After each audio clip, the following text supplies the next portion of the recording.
It's hard for us to imagine. We live in a world where childhood is protected. We expect our children to grow up. It's a basic assumption of modern life. When a child dies, it's a profound tragedy, a disruption of the natural order. But in the Middle Ages, it was the opposite. It was a terrible, painful, but completely normal part of life. The survival of a child was a victory, not a guarantee. The numbers are staggering and difficult to pin down with perfect accuracy, but they paint a brutal picture. Historians and archaeologists work with what they can find. They look at old burial grounds. By examining the skeletons, they can tell the age of a person when they died. And in medieval cemeteries, the number of small skeletons is overwhelming. In some burial sites, nearly half of the graves belong to children and infants. These silent bones tell the loudest story. They show us that for every person who reached adulthood, another may have fallen along the way. Written records are harder to come by, especially for the early Middle Ages. Most people were farmers. They didn't keep detailed birth and death records like we do. Records were often kept by churches or monasteries, and these were not always complete. But from what we have, especially from the later medieval period, the trend is clear. A common estimate is that about 30% of all children died before they reached the age of 5. That's almost 1 in 3, and the danger didn't stop there. Reaching your teenage years was another milestone, and many didn't make it. Overall, the chance of a newborn surviving to become an adult might have been as low as 50-50. Think about that for a moment. Imagine a family with 6 children. They would feel fortunate if 3 of them lived to marry and have children of their own. This wasn't a rare event that struck a single unlucky family. It was the background noise of life. Every family, from the poorest peasant to the wealthiest king, knew the pain of losing a child. King Edward I of England, a powerful and successful monarch, had at least 14 children with his beloved wife, Eleanor of Castile. Only 6 of them were still alive when he died. This was the reality for everyone. The first year of life was the most dangerous time of all. A huge portion of deaths occurred in the first few weeks and months. A baby was incredibly fragile. They were vulnerable to everything, from a difficult birth to a sudden chill or a contaminated drink. If a baby made it to their first birthday, their chances of survival improved significantly, but they were still far from safe. The period of early childhood, from ages 1 to 5, was still filled with peril. This constant presence of death shaped the medieval world in ways we can barely comprehend. It affected how people thought about family, about religion, and about the future. It wasn't that they were numb to it, the grief was real, but it was a shared grief, a common experience that bound communities together in loss. They didn't have the medical knowledge to understand why it was happening. They often saw it as the will of God, a test of faith, or the work of dark forces. So when we look back at the Middle Ages, we have to adjust our perspective. We see a world that is not just different in its technology or its politics, but in its fundamental relationship with life and death. The high rate of childhood mortality is not just a statistic, it is the key to understanding the medieval mindset. It explains the deep piety, the focus on the afterlife, the tight-knit communities, and the seemingly harsh realities of family life. Before we can understand how they lived, we have to understand how often and how young they died. This was the great, unavoidable sorrow that hung over everyone, and to understand it, we have to look at what exactly was killing all these children. Why was childhood so deadly? The simple answer is that the medieval world was a world of danger. There was no modern medicine, no understanding of germs, and no public sanitation. Life was a daily struggle against forces that people could not see or understand. For a child whose body was still developing, this world was especially treacherous. The dangers started from the very first moment of life. The act of birth was a life or death event for both mother and child. There were no hospitals or trained doctors in the way we think of them. Births usually happened at home, attended by a midwife and other women from the village. The midwife's knowledge was based on experience and tradition, not science. She could help with a normal delivery, but if there were complications, if the baby was in the wrong position, or the labor went on for too long, there was very little she could do. Infection was a constant threat. Unwashed hands and unsterilized tools could introduce deadly bacteria into the mother's body or the baby's umbilical cord. Many babies died within days of birth from what was then called infant tetanus or other infections. If a baby survived birth, the first year was a minefield. The most critical period was weaning.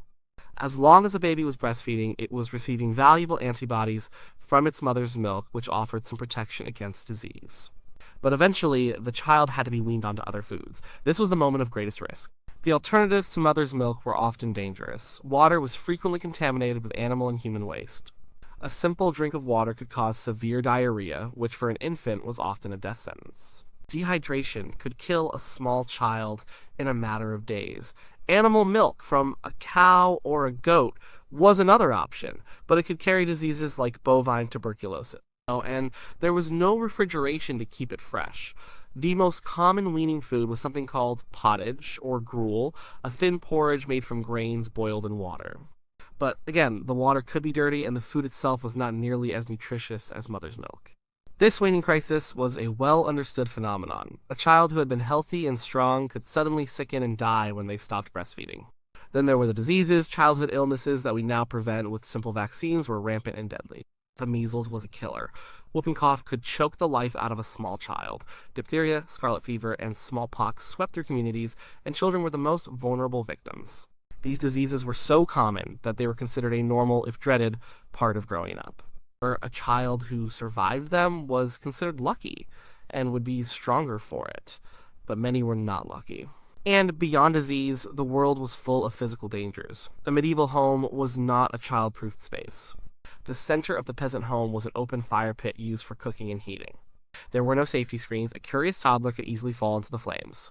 Kettles of boiling water sat on the fire, ready to be knocked over.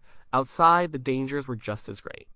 Ponds, rivers, and wells were a drowning hazard. Farm animals were large and unpredictable. A kick from a horse or an ox could be fatal. The lives of noble children were different, but not necessarily safer. A wealthy baby might be sent away to a wet nurse. This was a common practice among the aristocracy. It freed the mother to become pregnant again quickly, which was important for securing a family heir. But it introduced a new set of risks. The wet nurse's own health and diet directly affected the baby. If she was sick, the baby could get sick. If she was malnourished, the baby would be too. And the emotional bond between mother and child was disrupted. While a noble child might be safer from the hazards of a peasant farm, they were just as vulnerable to diseases that stalked everyone. In short, a medieval child was under constant assault. From the moment of birth, they faced threats from infection, malnutrition, disease, and accidents. They lived in a world without antibiotics, without clean water, without a basic understanding of hygiene. Their survival depended on a combination of a strong constitution, attentive parents, and sheer luck. For millions of them, that luck simply ran out. The world was too full of peril, and their small bodies were not strong enough to withstand it. With death so common, did medieval parents even love their children? It's a stark question, and for a long time, some historians argued that they didn't, not in the way we do. The theory went that parents in the Middle Ages were emotionally distant from their young children. To protect themselves from the inevitable pain of loss, they avoided getting too attached. They might not even name a baby for a while, waiting to see if it would survive the first perilous months. According to this view, childhood as a special, cherished phase of life didn't really exist. Children were just small, imperfect adults. This idea was popular for a time, but most historians today see it very differently. The evidence we have suggests that medieval parents loved their children deeply and grieved for them terribly when they died. Their world was different. Their expressions of love were different, but the fundamental human emotion was the same. The idea of parental indifference comes from a misreading of the evidence. Medieval people were often more reserved in their writings than we are. They lived in a culture that valued stoicism and religious faith. When a child died, a parent might write that it was God's will. A modern reader might see this as cold or resigned, but for a medieval person, this was a way of making sense of an unbearable tragedy. Placing their grief in a religious framework was a way to cope, not a sign of indifference. It was a statement of faith in the face of immense pain, a belief that their child was now an angel in heaven, free from the suffering of the world. We find clues to their love in the actions they took. Parents spent what little money they had on remedies and charms to protect their sick children. They prayed to specific saints, like Saint Nicholas, the patron saint of children, to watch over them. They went on pilgrimages to holy sites, hoping for a miracle cure. These are not the actions of people who do not care. They are the actions of desperate parents trying everything in their power to save a beloved child. Letters and personal documents, though rare, give us a glimpse into their hearts. We have letters from fathers away from home, asking anxiously about the health of their children. We have notes from mothers detailing the first words or first steps of their babies. In one touching example from the 15th century, a merchant named Paston wrote a letter filled with worry about his son's illness, describing the boy's weakness and his own fears. This is not the voice of a detached parent, it is the timeless voice of a worried father. Art and literature also tell a story of affection. While formal portraits of children were not common, we see them in religious art, often depicted with tenderness. The image of the Virgin Mary with the baby Jesus was one of the most powerful and popular images of the entire period, celebrating the bond between mother and child. For lullabies existed then, just as they do now, songs to soothe a child to sleep. Medical texts from the period include sections on childcare, offering advice on everything from feeding to bathing to how to stop a baby from crying. This advice might seem strange to us now, but it shows a clear concern for the child's well-being and comfort. For grief, when death did come, was real and profound. Funerary monuments for children, especially among the wealthy who could afford them, often showed small, serene figures, sometimes holding a toy or a bird. And epitaphs expressed sorrow and loss. One medieval epitaph for a young boy reads, "Here lies Martin, a boy of sweet nature, whom the earth received in his 7th year." Reader, do not hold back your tears. The pain is raw and direct, so we should not mistake their stoicism for a lack of love. Medieval parents lived with a constant, nagging fear that we have been lucky enough to forget. They knew how fragile their children were. Perhaps this knowledge made their love even more precious, more intense. They celebrated every milestone, every day their child was still with them because they knew how easily it could all be taken away. Their love had to coexist with an ever-present sorrow. It was a love forged in a time of loss, and it was no less real for it. People in the Middle Ages were not passive victims. They did not simply stand by and watch their children die. They fought back with every tool they had. Their tools were not scientific, but they were not random either. They were a complex mix of practical folk wisdom, herbal medicine, and deep religious faith. They were actively engaged in a constant battle to keep their children alive. The first line of defense was parental care. A mother's role was central. Breastfeeding was understood to be crucial for a baby's health. Medical writers of the time advised mothers to breastfeed for as long as possible, recognizing that children often sickened after they were weaned. They also offered advice on a mother's diet, believing that what she ate affected the quality of her milk and the health of her child. Swaddling was another common practice. Newborn babies were wrapped tightly in long strips of cloth, immobilizing their arms and legs. To us, this might look restrictive or even cruel, but for medieval parents, it served several purposes. They believed it helped the baby's limbs grow straight and strong. It also kept the baby warm, which was vital in drafty, poorly heated homes. And it was a safety measure. A swaddled baby couldn't scratch its own face, wriggle into a dangerous position, or fall into the fire. It was a practical solution to the problem of keeping a fragile infant safe in a hazardous environment. When a child did get sick, parents turned to what medicine was available. This was usually in the hands of a local wise woman or a healer who knew about the properties of plants and herbs. They would create poultices, teas, and syrups from various ingredients. Mint might be used for an upset stomach or a compress of mallow root to reduce swelling. While many of these remedies had no real effect, some, based on centuries of trial and error, may have offered some relief. For example, willow bark, a common ingredient in folk remedies, contains a substance similar to aspirin and could have helped to reduce fever and pain. But medicine and faith were not separate things. They were woven together. A healer would often say a prayer or a charm over the herbs as she prepared them. People believed that sickness could be caused by supernatural forces, like evil spirits or the displeasure of God, so the cure had to be both physical and spiritual. Parents would pray to specific saints for intercession. St. Margaret was the patron saint of childbirth, and St. Nicholas was the protector of children. They might hang a charm or a religious medal around a child's neck to ward off evil. They might even take a sick child on a pilgrimage to the shrine of a saint, hoping for a miraculous healing. These actions were a powerful way of taking control in a situation that felt utterly uncontrollable. The community also played a vital role. The concept of godparents was taken very seriously. At a child's baptism, godparents made a solemn promise to help raise the child in the Christian faith. But it was more than that. They were a spiritual and practical safety net. If the child's parents died, the godparents were expected to step in and take responsibility for the child. This was a crucial social structure in a world where parents themselves often died young. Among the nobility and merchant classes, sending a child away to be fostered in another household was common.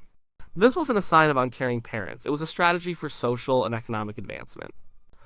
A boy might be sent to the household of a powerful lord to learn to be a knight, or a girl to a noble lady to learn how to manage a great estate. It was seen as giving the child the best possible start in life, building connections, and learning valuable skills. Similarly, in towns, a child might be sent to live with a master craftsman as an apprentice at a young age.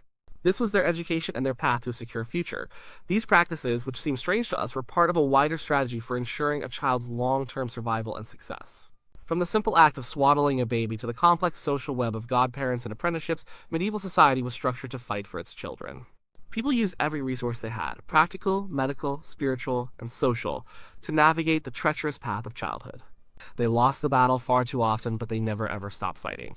What was it like to live in a world so filled with the ghosts of lost children? The high rate of childhood mortality left a deep and lasting mark on medieval society. It shaped family structures, religious beliefs, and the very way people understood the cycle of life and death. The loss was not just a private sorrow, it was a public reality that everyone had to confront. When a child died, the family and community came together to mourn. Funerals for children were common events. The child would be wrapped in a shroud and buried in the churchyard, the consecrated ground where they would wait for the resurrection. For the parents, the grief was, by all accounts, devastating, but the church offered a powerful source of comfort.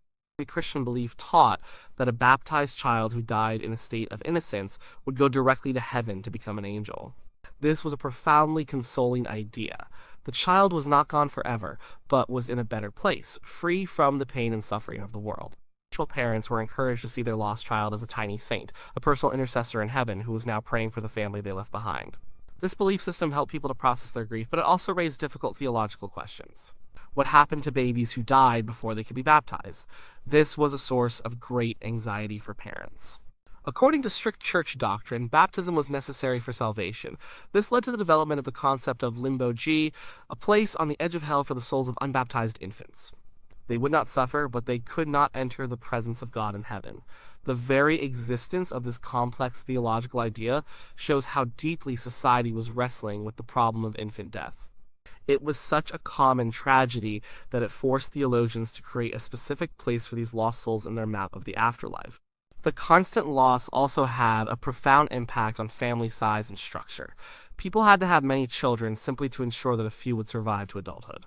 Having a large family was not just a personal choice, it was a matter of economic survival. For a peasant family, children were a source of labor for the farm. For a noble family, they were a way to forge political alliances through marriage and to secure the family line with a male heir. In this context, the pressure to have many children was immense. This cycle of high birth rates and high death rates defined medieval demographics for centuries.